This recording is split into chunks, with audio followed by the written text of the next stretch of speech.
నీవేనయ్యా శివా, మూలము నీవేనయ్యా శివా, ఆది దైవము నీవయ్యా,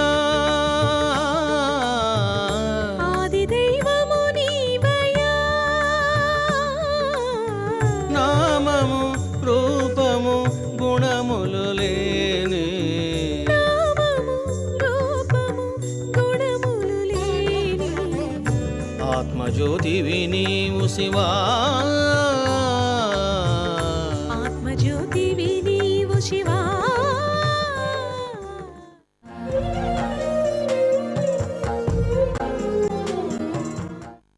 ఒక్కొక్క మానవుడికి ఎన్ని జన్మలు ఉన్నాయి,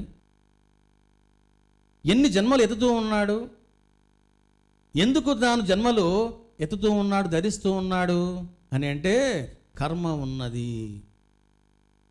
కర్మ ఉన్నంత వరకు నీకు మనస్సు ఉంటుంది, మనసు నాశనం కానంత వరకు నువ్వు కర్మలు చేస్తూ ఉంటావు. చూసారా, ఇది భగవంతుడు పెట్టినటువంటి ఒక పద్మవ్యూహం. మనసు కర్మ ఈ రెండు నీ వెంట ఉన్నప్పుడు నువ్వు ఏమీ చేయలేవు. కాబట్టి మనసు ఎప్పుడు నాశనం అవుతుంది అని అంటే ఆత్మ సాక్షాత్కారం పొందితే గాని మనసు నాశనం కాదు అనేది నువ్వు బాగా తెలుసుకోవాలి. కైలాసానికి పోయినా మనసు ఎక్కడికి పోదు, ఆంజనేయ స్వామి తోగలాగా అది కూడా నీ ఎంట వస్తుంది. Wherever you go the network follows అంటారు. నువ్వు బ్రహ్మలో కానీ పోయినా మనసు నీ వెంట ఉంటుంది. కాబట్టి ఇప్పుడు నేను భువనగిరిలో ఉన్నాను, రేపు హైదరాబాద్లో ఉంటాను, మరొక రోజు అమెరికాలో ఉంటాను. ఇక్కడ నేను చేస్తున్నది ఏమిటి అని అంటే ఇదిగో ప్లేసులు మారుస్తూ ఉన్నాను, కానీ నేనుగా ఉన్నాను. అదేవిధంగా దేహాలు మారుతూ ఉన్నాయి, మనసు మారడం లేదు. ఈ మనసు ఎప్పుడు నాశనం అవుతుంది అని అంటే ఇదిగో ఆత్మదర్శనము నీవు పొందాలి. ఇక 5వ ఫలము మోక్షము. ఇక ఈ జీవితం నాకు వద్దు, ఈ మాయతో పోరాటము ఆరాటము ఇక నాకు వద్దు, నేను సదా బ్రహ్మానందములో మిగిలిపోవాలి, సిద్ధత్వాన్ని పరిపూర్ణత్వాన్ని నేను సాధించాలి అని ఎవరైనా అనుకుంటే వాళ్ళు ఎవరి భక్తుడైనా సరే వాళ్ళు ఆత్మారాధనకు రావాల్సిందే, ఆత్మ సాక్షాత్కారం పొందవలసిందే. కాబట్టి ఆత్మ సాక్షాత్కారం యొక్క వైభవం ఏమిటో, విశిష్టత ఏమిటో మీరు చక్కగా గ్రహించారు. ఓహో, నేను ఏ దేవుణ్ణి ఆరాధించినా, ఎంత గొప్ప దైవాన్ని నేను ఆరాధించినా, ఆత్మను గనక నేను ఆరాధించకపోతే, సాక్షాత్కారం పొందకపోతే నేను బ్రహ్మజ్ఞానం పొందలేను, నేను పరమానందాన్ని చవి చూడలేను, నేను మాయను నాశనం చేయలేను, మనసును నాశనం చేయలేను, మోక్షాన్ని పొందలేను. ఆత్మ సాక్షాత్కారం యొక్క ప్రభావం ఏమిటో, వైభవం ఏమిటో, అవసరం ఏమిటో ఆ రహస్యాన్ని మీకు నేను చెప్పాను. చూడండి, చాలామంది ఆత్మ సాక్షాత్కారము అనేది అది ఏమిటో కూడా తెలుసుకోకుండా, అసలు ఏమి సాధించాలో ఏం పొందాలో కూడా తెలుసుకోకుండా ఏంటేంటో సాధనలు చేస్తూ ఉంటారు, గ్రంథాలు చదువుతూ ఉంటారు. అసలు ఆధ్యాత్మిక జీవితం అంటే ఏమిటి? ఆత్మ సాక్షాత్కారం పొందడమే ఆధ్యాత్మిక జీవితం. ఇది ముందు బాగా తెలుసుకోవాలా. What is the spirituality? What are the meaning of spirituality? First you should know the meaning of the spirituality. The self realisation is called the spirituality. కాబట్టి ఆత్మను నీవు సాక్షాత్కారం పొందడమే నిజమైనటువంటి ఆధ్యాత్మిక జీవితం. నువ్వు పూజలు చేస్తున్నావా, భజనలు చేస్తున్నావా, పారాయణాలు చేస్తున్నావా, చివరికి ధ్యానం కూడా చేస్తున్నావా, యజ్ఞ యాగాదులు చేస్తున్నావా అన్నది ప్రధానం కాదు. ఆత్మ సాక్షాత్కారం నీవు పొందాలి. పొందాలి పొందాలి అంటున్నాం, బాగానే ఉన్నది. మరి ఎట్లా పొందుతాం? ఇక్కడ మానవ జీవితము, ఆత్మ సాక్షాత్కారము అసలు ఎలా ఉన్నాయి, వాటి సంబంధ సమన్వయం ఏమిటి అనేది కేవలము శాస్త్రాన్ని వల్లిస్తే సరిపోదు. శాస్త్రం చెప్పేది ఒకటి, వీడు చేసేది మరొకటిగా ఉండకూడదు. ఆత్మ సాక్షాత్కారం అంటే ఏమిటి అన్నప్పుడు చాలా శాస్త్రాలు, గ్రంథాలు, మహాత్ములు రకరకాలుగా చెప్పారు. అవే విషయాలు నేను చెప్పాను అనుకోండి, అందులో మీకు థ్రిల్లింగ్ ఏమి ఉండదు. అది నా అనుభవం నుంచి రావాలి, నా అనుభూతి నుంచి రావాలి, అది నీకు ఉపయోగపడాలి, అది నీకు సులభంగా ఉండాలి, నీ జీవితంలో అది నీవు ఆచరించాలి అన్నది కీలకమైనటువంటి విషయం. అందువలన బాబా యొక్క అపారమైనటువంటి అనుగ్రహముతో ఆత్మ సాక్షాత్కారం పొంది, అసలు ఆత్మ సాక్షాత్కారం అంటే ఏమిటి, మానవుడు జీవిస్తున్నటువంటి ప్రజ్ఞానం ఏమిటి, వాడి జీవన శైలి ఏమిటి, ఆత్మకు వానికి ఉన్న సంబంధం ఏమిటి, బ్యాలెన్సింగ్ ఏమిటి అనేది ఎప్పుడు అర్థమవుతుంది? వాడు ముందు అనుభవించాలి. Without experiencing the what is the Brahmam, nobody can explain the Brahmam. ఎవడైనా బ్రహ్మం గురించి మాట్లాడాలి అంటే, నోరు తెరవాలి అంటే ఎవడు తెరవాలి? ఆ బ్రహ్మమును చూచిన వాడు తెరవాలి. కానీ ఏం జరుగుతూ ఉన్నది? ప్రతివాడు నోరు తెరుస్తూ ఉన్నాడు. అందుకే ఏం జరుగుతుంది? గ్రంథాలు విరిగిపోయినాయి, వ్యాఖ్యానాలు విరిగిపోయినాయి. కాబట్టి ఆత్మ సాక్షాత్కారం అంటే ఏమిటి అన్నప్పుడు చాలామంది వ్యాఖ్యానాలు రాశారు. ఆది శంకరాచార్యులు, రామానుజాచార్యులు, మధ్వాచార్యులు, విద్యారణ్య స్వామి, మధుసూదన సరస్వతి ఎందరో రచించారు. మరి నేను అంటున్నాను, అసలు ఎందుకు రచించారు ఇవన్నీ అని అంటే, ఇదిగో కొందరు అనుభవించి చెప్పారు, కొందరు మేధస్సుతో చెప్పారు. This is the secret of the philosophy చెప్తున్నాను మీకు. ఎందరో మహాత్ముల్ని స్కాన్ చేసిన తర్వాత నాకు అర్థమైంది ఏమిటంటే, ఆత్మను దర్శించి వాడి అనుభవాన్ని గుమ్మరించేవాడు ఒకడు, ఆత్మను అర్థం చేసుకోకుండా వాడు ఏంటో అర్థం చేసుకొని తన మేధస్సుతో, తన పాండిత్యముతో, తన కౌశల్యముతో పక్కవాడిని ఓడించి ఒక సిద్ధాంతాన్ని ఎస్టాబ్లిష్ చేయడం అనేది మరొకటి ఉన్నది. కాబట్టి ఎవరో చెప్పిన మాటలు నేను మాట్లాడను. నేను ఏమి అనుభవించానో దాన్ని మీతో చెబుతాను. ఆధ్యాత్మిక జీవితం అంటే ఏమిటి, ఆత్మ సాక్షాత్కారం అంటే ఏమిటి అనేది కేవలం మీకు 2 ముక్కల్లో చెప్తాను ముచ్చటగా.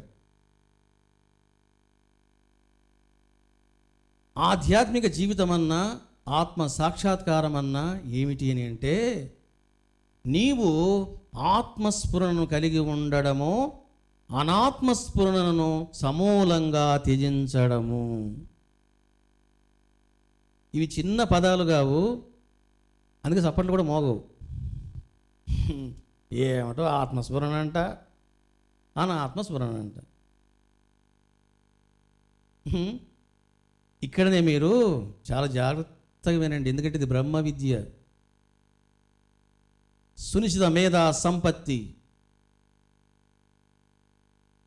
ఉంటే చాలదు, ముందు బాగా వినాలి, చక్కగా అర్థం చేసుకోవాలి. నేను లోపలికి వెళ్తూ ఉన్నాను, ఇక మీరు కూడా అలర్ట్గా ఉండండి. సబ్జెక్ట్ కొంచెం కష్టంగా ఉండవచ్చు, కష్టమైనా విన్నప్పుడే మీకు అందులో పట్టు దొరుకుతుంది, రహస్యాలు చక్కగా అవతం అవుతాయి. కాబట్టి ఆధ్యాత్మిక జీవితం అంటే ఏమన్నాను అని అంటే, ఆత్మస్ఫురణను కలిగి ఉండడము, అనాత్మస్ఫురణను త్యజించడము అన్నాను. స్ఫురణ అంటే ఏమిటి అని అంటే, కాన్షియస్నెస్ అంటారు ఇంగ్లీష్లో, ఎరుక అని అంటారు. ఎరుక, ఈ ఎరుక 2 రకాలు. ఒకటి కాన్షియస్నెస్, 2 అన్కాన్షియస్నెస్. కాన్షియస్నెస్ అంటే ఏమిటి అని అంటే, ఇదిగో నీవు ఆత్మ గురించి ఎరుకను కలిగి ఉండడం. The consciousness of what? The atma. The consciousness of what? Anatma. కాబట్టి ఈ వస్తువు ఏమిటి అన్నప్పుడు ఇది ఒక speaker. Okay, this is the speaker, this is the metal.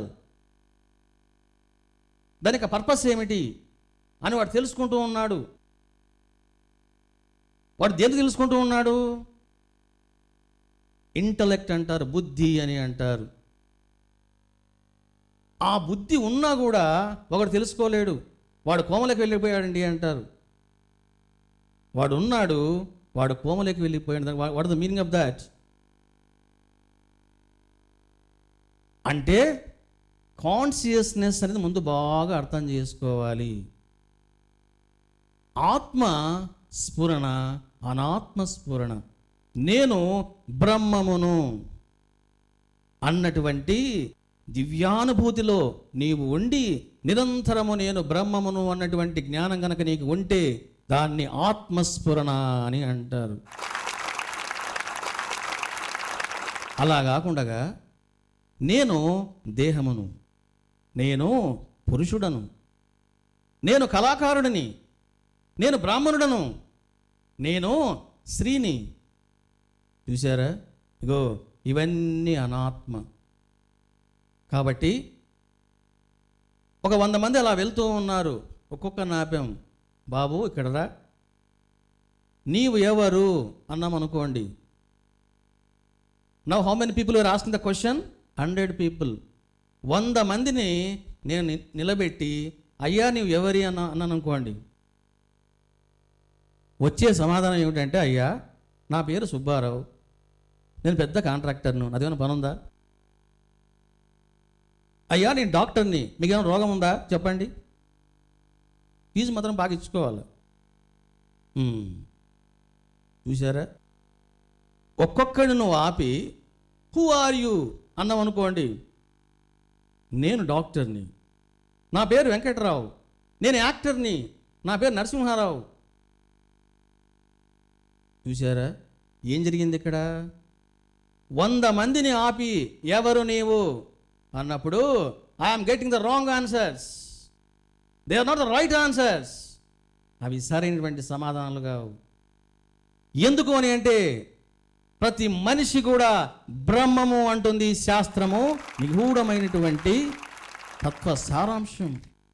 తత్వమసి నాయన, నువ్వు ఎవరనుకుంటున్నావు? తత్ త్వము అసి. చూసారా? తత్ ఆ బ్రహ్మము, త్వం నీవు, అసి అయి ఉన్నావు. శాస్త్రము ఆ విధంగా చెబుతూ ఉంటే నేనేమంటున్నాను? యాక్టర్ని, కండక్టర్ని అంటున్నాను. చూసారా? కాబట్టి హూ ఆర్ యూ అన్నప్పుడు ఐఎమ్ ద బ్రహ్మం అని ఎవడని అన్నాడు అనుకోండి, వాడు కొంతవరకు బెటర్ వాడు. నేనండి ఇంకోటి స్టార్ట్ చేస్తాడు పంచాంగం. ఇగో ఇదంతా అనాత్మ. కాబట్టి ఫస్ట్ మీకు ఆత్మ అనాత్మ అర్థం కావాల. ఆత్మ అంటే ఏమిటి? నేను పరబ్రహ్మమును అన్నటువంటి అనుభూతిలో ఉండాలా. పిచ్చివాళ్ళగా నేను బ్రహ్మమును, ఇంకా భోజనం రాలేదు, ఇది బ్రహ్మజ్ఞానం కాదు. కొంతమంది చూడండి, సన్యాసులు కూడా నేను చూశాను, ఏముందయ్యా బ్రహ్మజ్ఞానం, బ్రహ్మం అనుకుంటే చాలు అంటూ ఉంటారు. అది చాలదు. కాబట్టి బ్రహ్మం అంటున్నది ఏమిటి? మనస్సు అంటూ ఉన్నది. Who are you? You are the mind.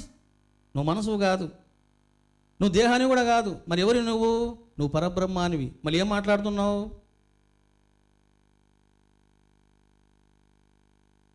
కాబట్టి నేను బ్రహ్మమును అని చెప్పి మధ్యాహ్నం 1 గంట కాగానే భోజనం ఇంకా రాలేదా?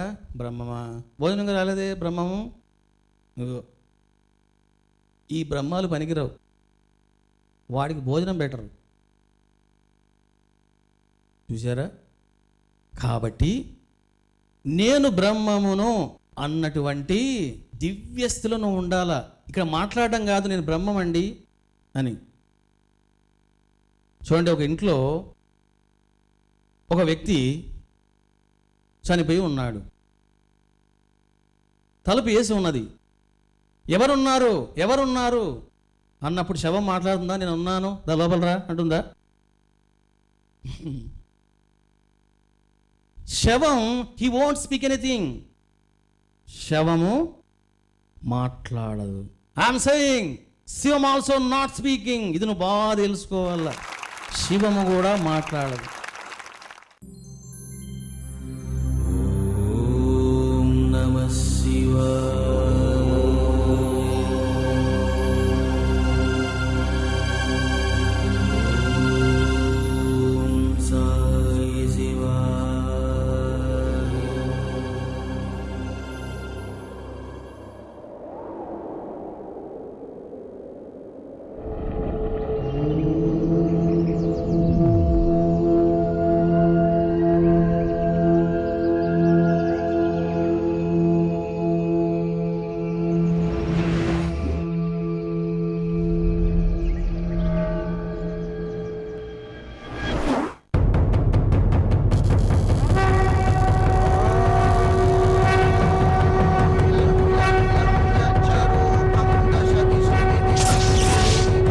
సర్వదోషాలను నివారించే, సర్వకామితములను నెరవేర్చే 11 కుండాలతో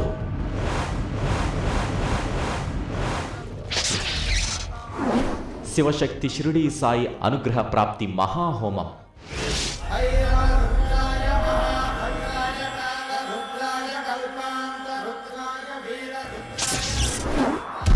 ఇష్టకామ్య సిద్ధి, దుష్టపీడ నరఘోష నివారణ, నవగ్రహ దోష నివారణ, ధన ప్రాప్తి, సౌభాగ్య సకల భోగ ప్రాప్తి, ఆరోగ్య ప్రాప్తి, విద్య ప్రజ్ఞాన ప్రాప్తి, కాలసర్పదోష నివారణ, కష్టనష్ట దుఃఖ నివారణ, అష్టైశ్వర్య ప్రాప్తి, బ్రహ్మజ్ఞాన ప్రాప్తి, దైవాపరాధ దోష నివారణ, గురు అపరాధ దోష నివారణ.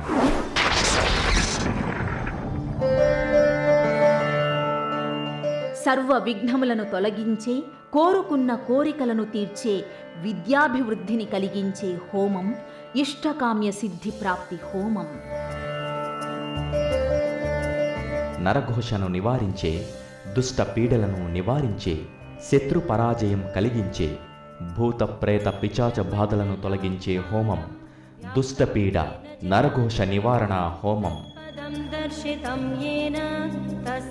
ఏలినాటి శని దోషమును నివారించే, జాతక దోషాలను నివారించే, నవగ్రహాల అనుగ్రహాన్ని కలిగించే హోమం నవగ్రహ దోష నివారణ హోమం. అపార ధనాన్ని శీఘ్రంగా ప్రసాదించే, వ్యాపార అభివృద్ధిని కలిగించే, ఉద్యోగ ఉన్నతిని కలిగించే, లక్ష్మీదేవి కుబేర అనుగ్రహాన్ని కలిగించే హోమం ధన ప్రాప్తి హోమం. ధర్మార్థ కామ మోక్షములను ప్రసాదించే, పరాశక్తి అనుగ్రహాన్ని కలిగించే, సౌభాగ్యాన్ని సకల భోగాలను ప్రసాదించే హోమం సౌభాగ్య సకల భోగ ప్రాప్తి హోమం. సూర్యానుగ్రహమును ప్రసాదించే, ఆరోగ్యమును ప్రసాదించే, హృద్రోగమును నివారించే, ఆత్మజ్ఞానాన్ని ప్రసాదించే ఆరోగ్య ప్రాప్తి హోమం.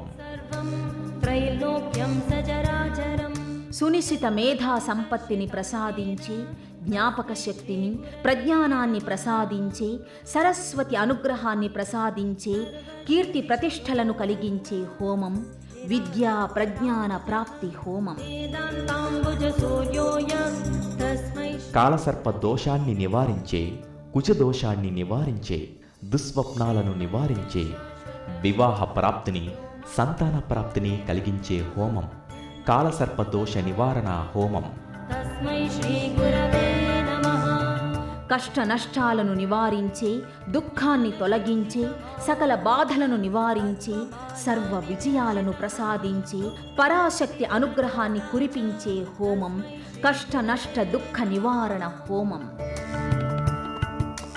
అనేక జన్మ అష్టైశ్వర్యములను ప్రసాదించే, సర్వ అనర్థాలను తొలగించే, మహాపాపాలను సకల దోషాలను నివారించే, సకల శుభాలను అపార పుణ్యాన్ని ప్రసాదించే, శివుడి అనుగ్రహాన్ని రుద్ర అనుగ్రహాన్ని కురిపించే హోమం అష్టైశ్వర్య ప్రాప్తి బ్రహ్మజ్ఞాన ప్రాప్తి హోమం. దైవద్రోహ పాతకాన్ని తొలగించే, గురుద్రోహ పాపాన్ని నివారించే, ఇష్టదైవ అనుగ్రహాన్ని గురు అనుగ్రహాన్ని కురిపించే, షిరిడీ సాయినాథుని అనుగ్రహాన్ని ప్రసాదించే హోమం దైవాపరాధ గురు అపరాధ నివారణ హోమం.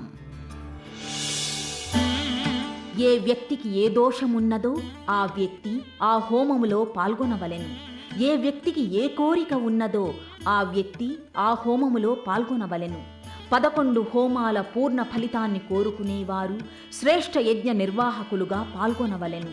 హోమం జరుగుచున్నప్పుడు అవకాశం ఉన్నవారు హోమశాల సన్నిధిలో ఉండడం ఎంతో శ్రేయస్కరం. ప్రత్యక్షంగా పాల్గొనడానికి అవకాశం లేనివారు వారి గోత్రనామాలను సమర్పించి పరోక్షంగా పాల్గొనవచ్చును. 11 హోమాలలో పాల్గొనేవారు ఎన్ని రోజులు అవకాశం ఉంటే అన్ని రోజులు పాల్గొనవచ్చును. అవకాశం లేనివారు తమ గోత్రనామాలను సమర్పించి పరోక్షంగా పాల్గొనవచ్చును. హోమంలో పాల్గొన్నవారు తప్పక భోజనం చేసి ప్రసాదం స్వీకరించవలెను. హోమములో పాల్గొన్న వారికి హోమశాల సన్నిధిలో ప్రత్యేక ఏర్పాటు చేయబడును. ఫిబ్రవరి 28 ఉదయం వేద బ్రాహ్మణులు మంత్రజల సంప్రోక్షణం చేసెదరు. ఏదో ఒక హోమములో పాల్గొన్నవారు కూడా ఈ సంప్రోక్షణలో తప్పక పాల్గొనవలెను. వేద బ్రాహ్మణులచే ఇవ్వబడే రక్షను తప్పక ధరించవలెను. హోమంలో పాల్గొనేవారు ఉదయం 11 గంటలకల్లా హోమశాల సన్నిధిలో ప్రత్యేకంగా ఏర్పాటు చేసిన స్థలములో కూర్చొనవలెను. రసీదును తప్పక తీసుకొని రావలెను. రసీదు లేనిచో ప్రవేశం లేదు. మైల ఉన్నవారు ఈ యజ్ఞములో పాల్గొనకూడదు. బహిష్టు సమయంలో స్త్రీలు 5 రోజుల వరకు పాల్గొనకూడదు. గ్రౌండులోనికి కూడా ప్రవేశించరాదు.